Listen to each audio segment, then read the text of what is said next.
Hi, everybody. My name is kdee, President of Osage Advisors. Welcome back to our podcast, The Ins and Outs of Selling a Business. Pleased to have back with us for our year in review, two members of our team, Jim Young, Managing Director, and Philip D. What's your title, Philip? Senior Business Development. Senior Business Development Associate. Yeah, see, that's what happens in family business. You forget that kind of stuff, right? That's a no-no for me. I got to correct that. I apologize. So, but put it out there, right? Transparency. That's what we do here. So, last episode we talked about the chaos of what happened with the economy, with uncertainty, with the tariffs. We can go on and on. How we had to pivot, how we had to move, how we keep our clients engaged, and to get deals across the finish line. So I thought today we talk a little bit more, a little depth on specific deals, no names, but just on things that we had to address in a unusual fashion and pivot constantly, given the news of the day, essentially, to get these deals done. So Jim, one thing I think we're always concerned about is that when we get a client that comes to us and they're ready to sell, but 30 years ago they decided, hey, I could do more business. I'm a woman-owned business, a minority-owned business, or some other kind of distinction, right? And so we had a transaction, a company come to us and had a specific, not only a small business designation, but also a veteran, service disabled veteran designation. And we've had a couple of those in the past. And we had to determine whether or not we wanted to take them on for a client, right? Sure. I mean, and we did some due diligence about, can we find a buyer for this business? Because it's not a traditional way of doing business. Because if you have a designation, just to inform our audience here, the first thing a buyer is going to ask is how much of your business is generated by that designation, whether it's woman-owned, minority-owned, or some kind of service-disabled designation. And that's going to that may significantly drop the valuation, or they'll walk away. So, we had this client come through you, and we talked about it, and what are some of the things that you did, kind of to get us comfortable? Yeah, let's take this engagement on. Yeah, sure. I mean, 2025 was certainly the year of complex transactions, right? Now, every transaction is complex, but this took it to the next level, right? With those designations, it limits the buyer pool. So, Philip runs this great database of all our potential buyers, all our private equity firms, our strategic buyers. And that's great, but they may not fit those designations. So now we need to take it to the next level. And how do you do that? We need to work our professional networks. And that's, call our friends, really. And that could be with large law firms, large public accounting firms, wealth managers, to understand, hey, do you know or recognize potential buyers that'd be interested in this type of business? Right. That fit those categories. And sometimes those categories are very limiting. Where they went out in the business, our client has contracts that require that designation. So in order not to lose that revenue going forward, the buyer has to have that designation. And so we have to do a lot more groundwork than what we traditionally do using the Osage database.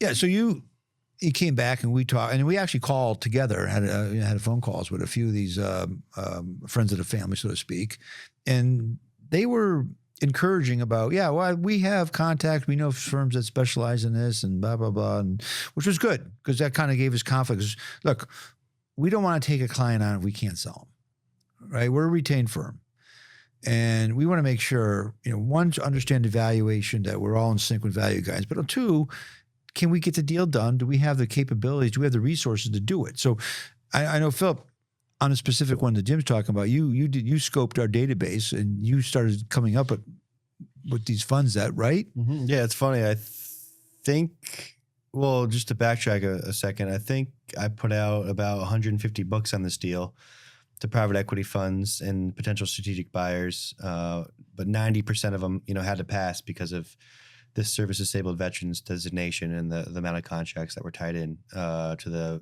owners, revenue and profits. So, it made it difficult to start because, a lot of these people, unfortunately had to pass even though they were very interested in the business.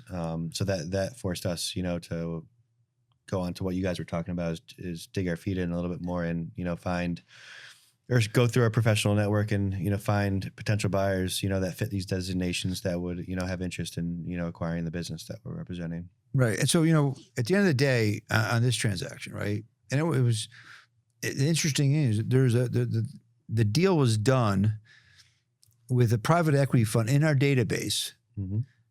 right? That didn't meet Looks at all of our deal flow. everyone, Yeah. right? They're like they're almost the first person to the table, right? I mean, like they call you all the time. As soon as we put something up there, you get a call from. Yeah, no matter the industry, no matter the size, this specific fund will request a CA, from me pretty much immediately, when we go to market with any given client. Right. So they didn't meet the criteria. And this is interesting for audience to know, but they went out and did their homework. We like this business so much that we're going to go find somebody who meets the criteria and partner with them and then move forward to get this deal done. Right? What happened though? Well, they had to do that a few times. It's right. Right? They did it 3 times, I believe. Right. And they kept finding a different partner. Right. And to their credit, they made it happen. Yep. Right. And, we had the confidence in them. It was not an easy transaction. Like I said, they're complex. And, we like to have a number of offers on the table, and that only drives the value of the purchase price. But when you're in these type of situations where the buyer pool is limited, it becomes more crafty. Yeah, and there's other outside of limitation. So to your point, which is interesting, because these guys they wanted this deal, right? They really were. They loved the market. They loved everything. They worked hard at it, and they had it. And they cold feet. We talk about this in the past. The partner they brought in to do the deal, to kind of be the CEO, step into the CEO shoes and have that distinction, which meets a qualification. They got cold feet. And they backed out, and they found somebody else, and they found somebody else, but they kept on working hard at it. And to our client's credit, he stayed in it. Right? It got close. I said, look, and we went to him and we said, look, he was very frustrated, but he knew the calculus around what has to happen for a deal like this to work. So even we spent many hours talking with him. We have spent many hours meeting with him. Give him, look, 90%. We're 90% there. Let's give him one more shot if they can bring somebody to the table. And if they can't, then move on, because you've already done 90% of the work. And they did, right? And they brought somebody, and we got the deal. And some of the qualified buyers that you talked to, the limiting factor for them was there's also income revenue limits on what you can do, and they blew through the revenue limits, so they had to walk away. So we had several people come in, but that could have met the qualification, but their fund or whether it was too big to do the deal this size. So it really was a narrow type focus. The good news is our client's happy. Yeah. I mean, he was very patient, but he also had a very valuable business. Mm-hmm. That's why the buyer was so hungry for it, right? It was worth their while to jump through those hoops. And that's why he remained patient. So do you think the overall valuation of the business was decreased because of the designations that they had? Yeah, I do. Yeah. Right. And the customer concentration, all those factors we typically see in valuation, for sure. Mm-hmm. Yeah, it definitely restricted it. Yeah, there was some restriction on the deal, and also it opened itself up for structure, right? I mean, we won't get too much into details, but here's a deal where there's an earn-out component, there's a sell or no component. He's going to stay on for a transition period. Mm-hmm. But to your point on value, if it wasn't, and this goes to the point, if you're thinking about having a special designation for your business, women-owned, minority-owned, which opens small business or service disabled vet. If you're thinking about having that designation for your business, you got to think long term. How's that going to affect you? Because you're eventually going to sell. And to Phil's point, which is very good, is that we probably could have got 2 times more if it was just a regular business, if not more, right? Yeah, maybe even more. It was still a great overall deal. It was it was a great overall deal, but it would have increased the buyer pool, increased the competition, and there was no handcuffs on the kind of contract you can work on or the kind of personnel you had to run it. That it would have created a larger market opportunity. So just on this one last point in this deal, if you're thinking about doing it, that designation, meet with your advisors and think about long term how that's going to affect me when I'm ready to sell, because it will as Phil brought up, it will affect the valuation on that business and limit the buyer pool. So that was one, and that was a lot of work. I mean, and we had, because once you have one buyer, then he brings in another buyer, then he brings another partner. We're on the phone with all of them, and they're asking all the same questions over and over. So that was, all of us had a lot of time and energy, which we're happy to do because we want to get the client done. So another deal I think we worked on this year, which, we're unfortunately the owner had passed. It was held by a trust. There was 2 trustees. They had hired a management team to run it, and let's say not all was going as expected from a growth perspective, and they came to us.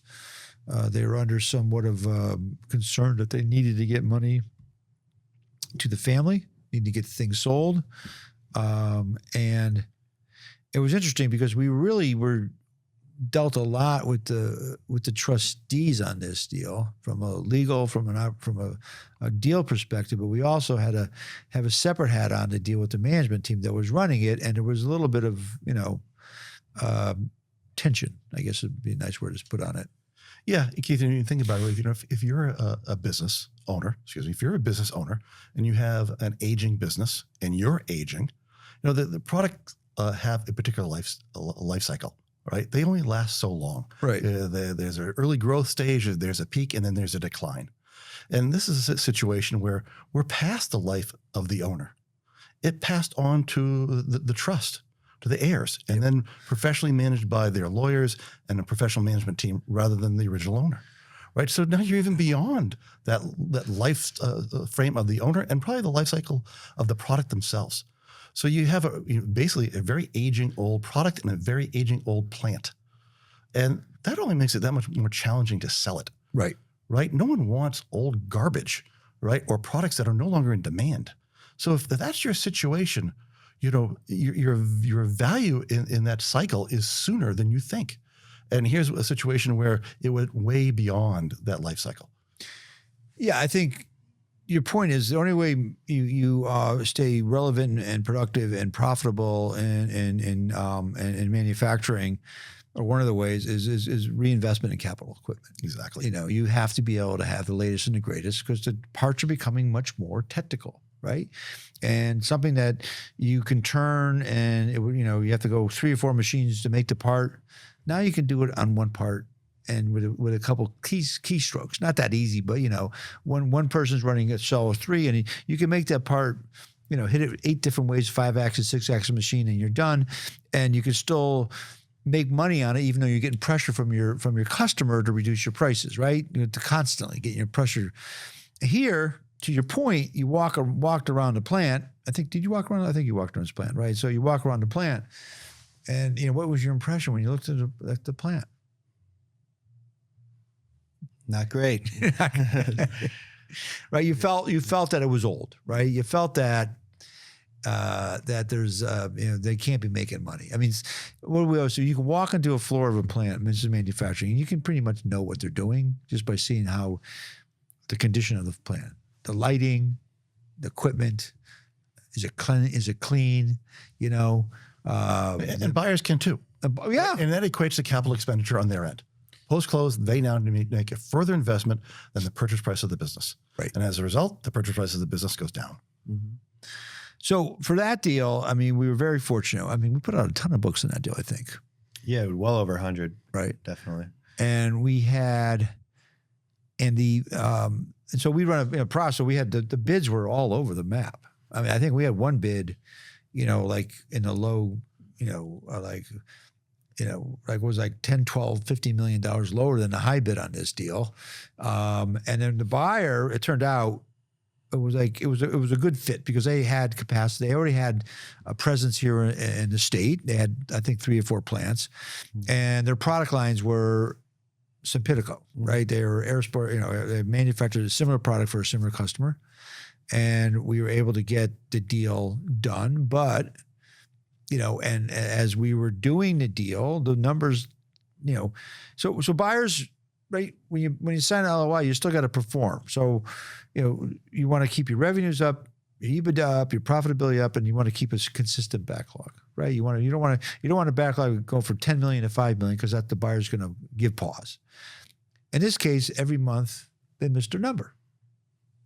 And what happens? So the buyer calls us up, right? And they're like, okay, what's going on here? And they keep on saying, well, we had this, we had that. But it literally every month, but there was enough of a pipeline of a backlog that we were able to mitigate that to get the deal done. But in this case, if we were in a different situation with a different kind of manufacturing company that had a much smaller backlog, this is multi-million-dollar backlog versus, say, a couple $1 million backlog, that deal would have turned sour. Well, yeah, they had synergies, right? Yeah, so this was a financial buyer that had a platform investment already in the industry.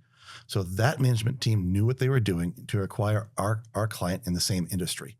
And they knew that merging those 2 businesses together would produce certain synergies that wouldn't be available to a buyer that wouldn't have that same demographic. That add-on for them, was a good fit, and they could produce the cost savings necessary. Yep. And I think the key word there on that deal was strategic fit, right? It was a good fit for them, and they are in the market. They know how to make it. They know how to make it profitable. And my guess is with a decent amount of investment in capital equipment, the return they're going to get on that business is going to be phenomenal long term. Unfortunately, the trustees couldn't wait any longer, right? They had to make a decision. And, to go through and replace everybody and bring new team in, it just didn't make any sense, right? So, by the way, we took them out to dinner afterwards, the trustees, and they were very happy that the deal consummated. It's behind them and moving forward. So, so you have that. And then, you look at, some of the stuff that we have in process for this year. And we have a couple of deals where the sale that are just phenomenal growth rates in our customer, right? And we went through a process. We had unbelievable interest, right? Mm-hmm. And what was the main reason why people backed away? It grew too fast, right? They said, we can't finance it. I mean, of all things, when you look at it, They're too good. they're too good, Yeah. right? How many phone calls did you get about that? Probably in the hundreds. Well, this is when we had 300 books. Yeah, that's Right? Yeah. Yeah. So you had all right, and then $300 plus or minus. There was a lot of books that were sent out, and a lot of phone calls that I fielded, a lot of emails, a lot of people asking for information, and then we ended up getting a lot of bids on the deal as well. and then it was exciting because again, we're not going to get into specifics, industry, whatnot, but the growth rate. Talk about a hockey stick, right? The last thing we want to put in our sims is we don't want to show like a hockey stick with the, for projecting for the next year. We typically show 3-4 years for actual, 1 year estimated, then a projection for the final next year. We don't go from like, hey, we're 20 million and then we're going to 100 million. In this case, it was really That was the situation. 20 million to 100 million. The backlog was through the roof. Right. Right. But to your point, we're very transparent in our reporting on the SIM. We are showing historical results. Other bankers perhaps might add in future acquisitions that didn't happen in their future projections of forecasting their clients. Mm-hmm. We stay away from that type of nonsense. We're very clear and concise of actually what has transpired. But in this particular, the client, because they're in an industry of such high demand right now, their products going through the roof, and their backlog is very impressive. Their growth is very impressive. And that's very attractive to a certain buyer class and maybe just too difficult to handle for others. Yeah, I mean, It was attractive enough for us to receive almost 20 bids on the deal. But yeah, to your point, a lot of people had some pause, because of the rapid growth. So it only brought a few real viable, buyers or players to the table. Yeah, and they were, I mean, to your credit, you had 300 plus conversations either through email or on the phone or both. So it's probably more than that on this thing. And Everybody wanted to look at this deal. Everybody. Even though it had rapid growth because of the industry, because of their profit margins, because of a lot of various factors, everybody wanted to at least review this deal. And when you think about it, I mean, this is our greatest values that we bring to the table. A lot of business owners think, perhaps I can sell this myself. They're not going to find 300 potential buyers, right? And then Globally. delineate down to the pool that actually can pull this off. Right. And then for us to leverage the highest terms, purchase price, et cetera, with it, right? There's real value add there for this unique, very well thought of business. And that is, quite frankly, applicable to any of our customers, along with the challenges that we talked about earlier, with the delineations of the different business statuses or the age of the equipment. These type of factors come into play when we're marketing a business. So Speaking of the age of equipment, we went to go bid on a potential client, a few weeks ago, and we walked through the facility and it was state of the art. Everything was brand spanking new. And, that got me excited about having them become a potential client, because I know just by looking at their facility, to your guys' point earlier, that, this is a sellable company that could sell for a great price. So which is perception's everything, right? So to your point, you walk in, you get excited, right? And buyers would get excited. So as we move into the next year, what's getting you excited? You want to go first? You want me to go first? Sure. What's getting me excited? I think in terms of from an Osage standpoint, I think we have a lot going on. We have a lot of current deals that we're working on, and we're actively talking to potential clients on a weekly basis. So at the activity level that we're seeing and the potential activity level that we're seeing, is very exciting to me. Going forward, I think I just went to was it last week or the week before? I went to a young professionals networking event. So that's people that are around my age, a little older, a little younger. And that kind of got me really excited about, the next phase of, my career, and being able to meet and network with, so many different people that are around the same age as myself, because I feel like up until this point, the main networking I've done are with people that are, a little bit older than me that, have been around for a long time. So, now I feel like I'm starting to be able to get to the point where, I can kind of network and, make my own relationships. And, it's a lot of fun to be able to get to know a lot of new people and, do business. Great. So, yeah. Yeah. And, heading into 2026, we have a strong pipeline. There's a robust demand to acquire businesses. So Osage is in a good position. Yeah. Well, I think that I can agree with you and your point, the fact that you're out there now developing your relationships with your network is like the next natural step, which is not only important for you personally, but also for the company.